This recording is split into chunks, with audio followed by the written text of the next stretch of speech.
If you sold your business for over $35 million, would you know the number one strategy to cut taxes on the business sale? We're going to walk through that exact strategy and how we implemented it on a $35 million business sale of a cleaning company in California. And this led to a $3 million tax savings for our client. I get it. It sounds too good to be true. $3 million is a lot of money. But despite the fact that this exact strategy have saved over billions of dollars for folks in the US in the last several years, your CPA and your financial advisor likely have no clue that it even exists. So we're going to break this down today. I'm Nick Bartolo, the founder of Essential Partners, and our clients have exited over $500 million of value in business exits just over the last 16 months. We're going to break this strategy down step by step. But I can assure you, if you don't watch until the end, you're probably just going to write it off as another fake insurance scheme, scammy trust, some sort of easement, or some other shady clickbait. It's not any of those things. This is an institutional level strategy that relies on investment and tax expertise. These are the type of skills that I developed over the last 20 years, first as a CPA, and then as an institutional investor on Wall Street for 17 years, helping to manage money for some of the largest institutions in the world. Think about it. The incentives make no sense. Your CPA doesn't get paid more if they save you more money on your taxes, so they don't really try that hard. And wealth management firms, they don't care about your taxes. They let the government take their big cut, and then they're fine managing whatever's left over in their cookie cutter portfolios and slicing off their fee. But $3 million is a lot of money. Think about it. That's a nice vacation home. You could also just invest the $3 million, earn $250,000, $300,000 every year, and that could fund 10 vacations for you and your family. I mean, donating it to a cause that you're passionate about, that's far better than just giving it to our wasteful government.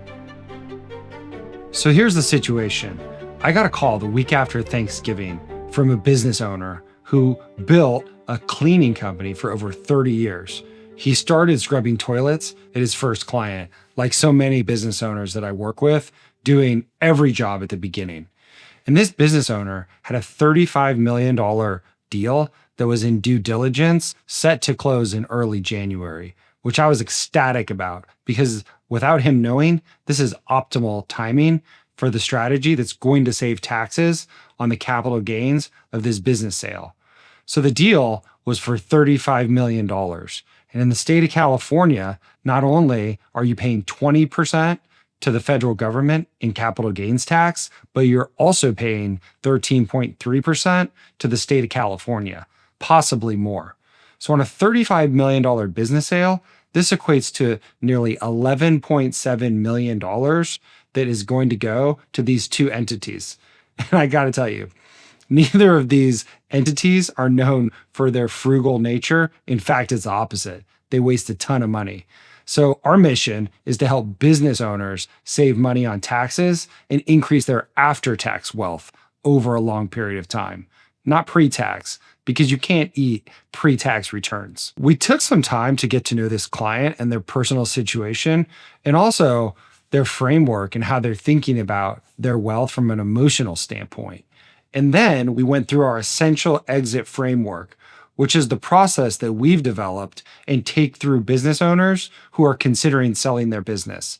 It goes through before the sale and thinking about the sale timing, minimizing taxes on the sale, and then growing after-tax wealth after the sale to meet an owner's lifestyle needs and other aspirations. And with this client, after we processed many parts of the essential exit framework, we went to the tax menu because this client had a big tax problem, an $11.7 million tax problem. And so on this tax menu, there's a variety of options, whether it's donor-advised funds, charitable remainder trusts, active real estate investments, qualified opportunity zones, and many others. But for this client, the top strategy, and this is often true for many clients, in order to cut this tax bill was to utilize tax loss harvesting. And I'm not talking about, garden variety tax loss harvesting of, buying in and out of an ETF and saving a few bucks on taxes, or even direct indexing, which is a much more advanced version of tax loss harvesting that we'll talk about. But frankly, I think for most folks, especially business owners, it's overrated. The strategy that we implemented for this client is a long-short tax loss harvesting strategy that can generate substantial tax benefits. And in this case, turn an $11.7 million tax bill into just over $8 million in taxes, a substantial difference. So what is tax loss harvesting? Let me give you an example. Let's imagine an investor wants to own the S&P 500. They can own the S&P 500 in a single security called an exchange-traded fund, or an ETF. So let's imagine this investor buys this exchange-traded fund at $100 per share. Over the next month, let's imagine that $100 per share goes down to $90 per share. So they have a $10 loss. They could either do nothing and let that go back up to 100 over whatever time horizon it occurs, or they could sell this exchange-traded fund at $90 per share and lock in $10 per share of loss, or let's say $10 in this example. That $10 realized loss can be carried forward forever. It never expires, and it can be used to offset a capital gain anywhere else in someone's life. It could be real estate, it could be a business sale, it could be any type of investment that generates a capital gain. Now they have this $10 loss that can be used at any point in the future. Then, back to the original example, they take that $90 and can go out and buy a different ETF to gain similar, but not identical, investment exposure to the US stock market. For instance, they could go out and buy an S&P 1500 exchange-traded fund, which tracks the 1,500 largest companies, not just the 500. So that's level one, tax loss harvesting, which is fine, and people should execute that, but it's not going to move the needle on a big business sale or, frankly, any large capital gain. Now let's move to the second building block, or what I call level two tax loss harvesting. Level two tax loss harvesting builds upon this foundational principle of tax loss harvesting, but instead of owning a single ETF or one security, you own the 500 stocks directly that are contained in the S&P 500. And this is why the term came to be, direct indexing. So instead of owning the index fund, the ETF, again, you own the stocks directly, and this is managed by a quantitative model and manager that's offered by, all the big boys, BlackRock, Vanguard, et cetera, et cetera. So what happens is that since the computer model owns 500 stocks directly, it can then take advantage of all of the volatility and dispersion of those 500 stocks that are constantly moving day to day. As some stocks go down and some stocks go up, the model is realizing losses on the stocks that are going down temporarily, and on the ones that have gone up, those gains left unrealized. All the while, you're capturing the investment returns of the underlying index, in this example, the S&P 500. So you might be asking yourself the question, that seems really complicated. Is it worth it? And how does it actually happen in practice? So this is executed in a normal brokerage account at Fidelity, Charles Schwab, many other places. And the question is, how do you actually make money while realizing losses? So let me break it down like this. Let's say you have a 2-stock portfolio. You buy one stock at $3 per share, and it appreciates to $10 per share. So you have a $7 gain in that stock, and that's great and unrealistic. Then let's say you have a second stock. You buy this stock at $5 per share, and it goes down to $3 per share for a $2 loss. So you had a $7 gain, and now you have a $2 loss in the second stock. Since you have a loss in the second stock, the computer model would harvest that loss, that $2 loss, and lock that in so you can use it to offset a gain at any point in the future. So now you have a portfolio that's up $5 net. So the $7 versus the $2 loss. So you're up $5 net, but yet you have this $2 loss, this realized capital loss that you can use into the future.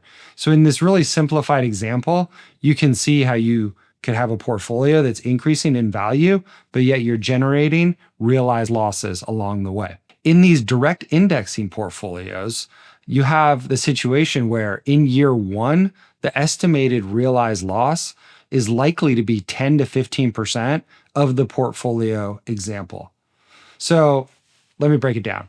Let's say you have $1 million portfolio, and in the first year, you're likely to generate anywhere from around $100,000 to $150,000 in realized capital losses. That sounds pretty good, right? That is a substantial amount of losses, but it pales in comparison to what I'm going to talk about next, which is long-short tax loss harvesting. To further go into direct indexing, you have to think about what it looks like in the subsequent years. So in year one, I mentioned this $1 million portfolio is likely to generate between $100,000 and $150,000 of realized losses, or 10 to 15%. Every subsequent year, the number of losses goes down because this portfolio only owns stocks. In the example I gave, 500 stocks. And over time, the S&P 500 typically gravitates higher. So you can imagine if you're trying to realize these losses along the way, eventually you have a portfolio that has no more losses that you can realize, and it is left with a lot of stocks that just have unrealized gains. And since the goal is to defer those gains, the incremental losses that the portfolio can generate typically goes away after 7 to 10 years. So in year 8, you're still tracking the performance of the S&P 500, but you're not generating any more realized capital losses.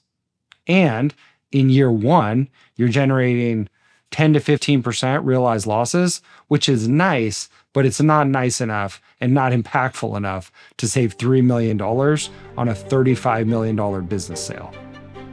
Let's now move to the strategy that saved our client over $3 million, which is long-short tax loss harvesting. And this strategy builds on the fundamentals we talked about in level 1 and level 2, except the quantitative strategy actually owns stocks, which is long, or they bet against stocks, which is shorting a stock. And by owning stocks and shorting stocks, it allows the quantitative investment manager to magnify the realized capital losses that this strategy can generate, which then can be used to offset gains on the business sale. Let's go to a 2-stock example, because the question comes up, which is, again, how can I realize all these losses while still making money? So let's say stock A you purchase for $5 per share, and it goes up to $10 per share. So what you wanted to have happened, and there's a $5 unrealized gain. Then let's move on to stock B. So stock B, you short or you bet against at $5 per share. And this stock actually increases to $7 per share. So now you have this $2 unrealized loss in stock B after having a $5 unrealized gain in stock A. So in stock B, since you have a $2 loss, the quantitative model would realize that loss when they do their rebalance every 3 weeks. So now you have this $2 loss on a stock that you bet against, but it went up, and you have a $5 unrealized gain on a stock that you purchased and it went up. So you can imagine that if you're doing this on an enhanced level of capital across, in this case, oftentimes 1,500 or 1,700 stocks traded in the US or possibly global, you can really magnify the amount of losses that you can generate in this type of portfolio. So back to our example. In this type of portfolio, we decided to invest $10 million of the client's proceeds from the business sale in a long-short tax loss harvesting strategy. And again, this is executed directly in a Fidelity account in our client's name, and they have daily transparency where they can see all of these individual holdings in their account. At the end of the year, the nice feature is that you get a 1099 from Fidelity that shows your realized losses for the entire year. So we talked about in the direct indexing example that in year one, that portfolio is likely to generate between 10 and 15% of realized losses in the first 12 months. Whereas the portfolio that we implemented for our client, it's likely to generate 100% of realized losses in year one, which is a very high number and far more advanced versus the direct indexing strategy. So how does that happen? So let me break it down. You see a graphic here on the screen that really provides an illustration of how long-short tax loss harvesting is executed. So let's say in this hypothetical portfolio, you start with $100 per share of cash that you receive from the business sale. The quantitative manager goes out and they short $250 worth of stocks. And effectively, when you short $250 worth of stocks, you're basically borrowing the stocks and then you're given cash. You take that cash and they go out and they buy $250 worth of stocks. So now you own $250 worth of stocks and you're betting against $250 worth of stocks. And effectively, you still have your $100 of cash that's earning the treasury bill or Fed funds rate. So you can imagine that with that 250 that you own and the 250 that you're short, those values are offsetting one another. So you're not taking any directional stock market exposure. So you're far more insulated from all of the volatility of the overall stock market. Then the manager is effectively trying to buy stocks that are likely to outperform the overall index and short stocks that are likely to underperform. And that can lead to investment performance well above the T-bill rate that's just being earned on the $100 in cash. So these tax assets are created over time, or these realized losses are created over time. And in this case, on a $10 million investment in this long-short tax loss harvesting strategy, the target in the first 12 months is around 100% of realized losses because you're long, you're short, and you're deploying a magnified amount of capital relative to your initial investment. So now let's go to the specifics of the example, but I'm going to keep the numbers even just so it's easier to understand. So let's say in year one, there's a full 12 months where you have $10 million invested in this strategy, and the strategy ends up producing $10 million in realized capital losses. This $10 million is a direct offset to the $35 million gain that this client was expecting to incur. So that $11.7 million in taxes is reduced by $3.3 million in this example. So a substantial amount of tax savings. Further, in the subsequent year, so moving in, not in year one or the first 12 months, but moving into the next 12 months, this long-short tax loss harvesting portfolio is likely to generate another 40 to 50% of realized capital losses. And because the portfolio continues to generate new realized capital losses, we were able to actually take capital out of the strategy, $3 million in fact, without any adverse tax outcomes, which we could then use to diversify into other investments to go along with their other broadly diversified portfolio.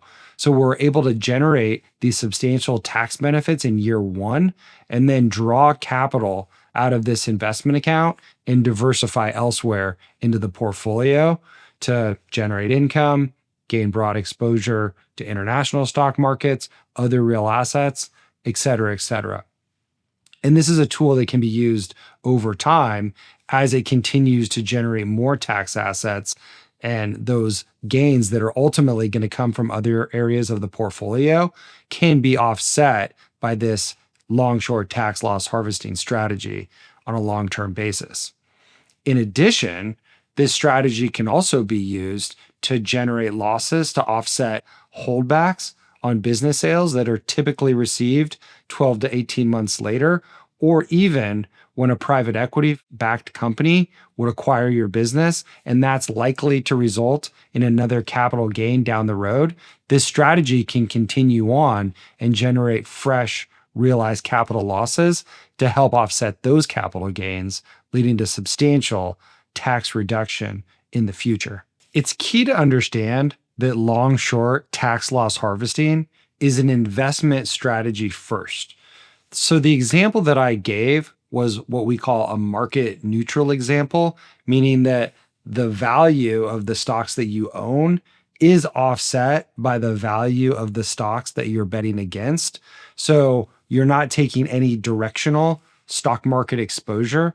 However, while that's often the strategy that we implement in year one of a business sale, typically after a number of years, this becomes a client's overall US stock market investment exposure.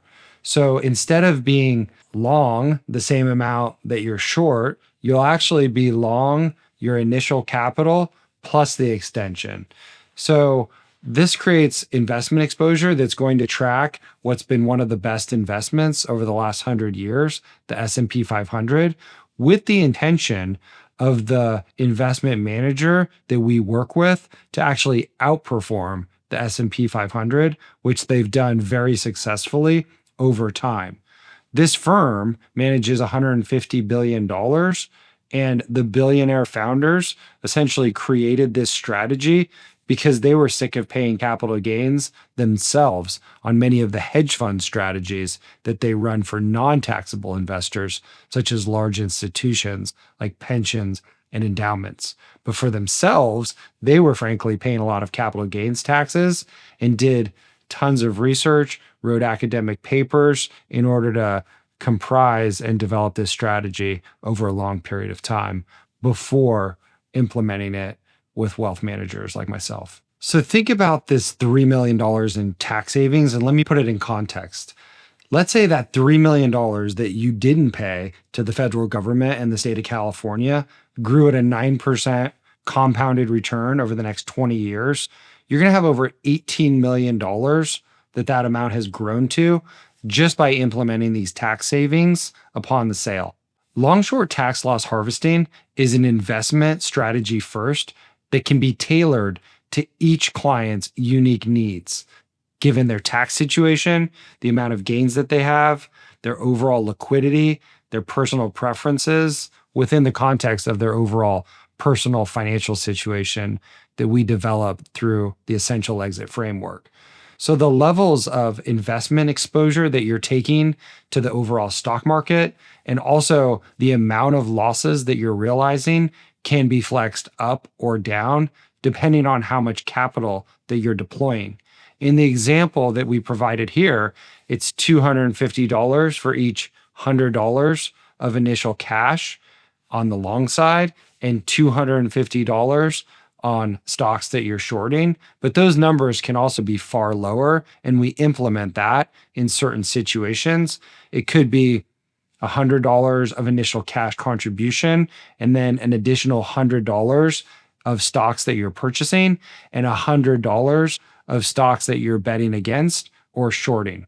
The vast majority of business owners that I work with typically invest all of the profits and cash flow of their business back into the business in order to continue to grow their company. However, for those that do have substantial capital or cash on the sidelines, you can actually implement this long-short tax loss harvesting strategy several years or more in advance of your anticipated business sale. So you can imagine if you're generating these types of losses in the first year of the strategy being implemented, the losses get less over time, but they do not go away. So the strategy that we talked about in year one, the likely capital loss ratio is 100% of your initial capital. This goes down to around 40 to 50% in year 2 and 30% in year 3, but levels off at around 25, 26% in the years, 4, 5, 6. So if someone were to invest, $3 million or $5 million in this strategy well in advance of their business sale, these capital losses would continue to build up and create a very large capital loss carry forward. And if you don't use it on other capital gains, when it's time for the business sale, that capital loss carry forward can be used to offset a huge portion of the business sale, given the numbers. And so this is a custom strategy that we model out for clients and potential clients to make sure that we're calibrating to their unique situation, given their cash that they have now, their likely capital gain, and what their overall portfolio structure should be well into the future. Because again, this is an investment strategy first that can be either set up as market neutral or to take some US stock market risk and have that investment long term, which has been one of the best performing investments over the past 100 years. I can imagine for many of you, some of these terms that I've talked about in this video today are brand new, and I get it. Just like I couldn't run your business, some of these concepts are likely foreign to you. So in future episodes, we're going to start to demystify and dig deeper into personal situations related to these topics, because these strategies can be very transformative for someone's after-tax wealth over time. Long-short tax loss harvesting requires an institutional level knowledge of investment and tax expertise, and it needs to be managed carefully. But with proper execution, it can save millions in taxes on a business sale, especially if you plan ahead.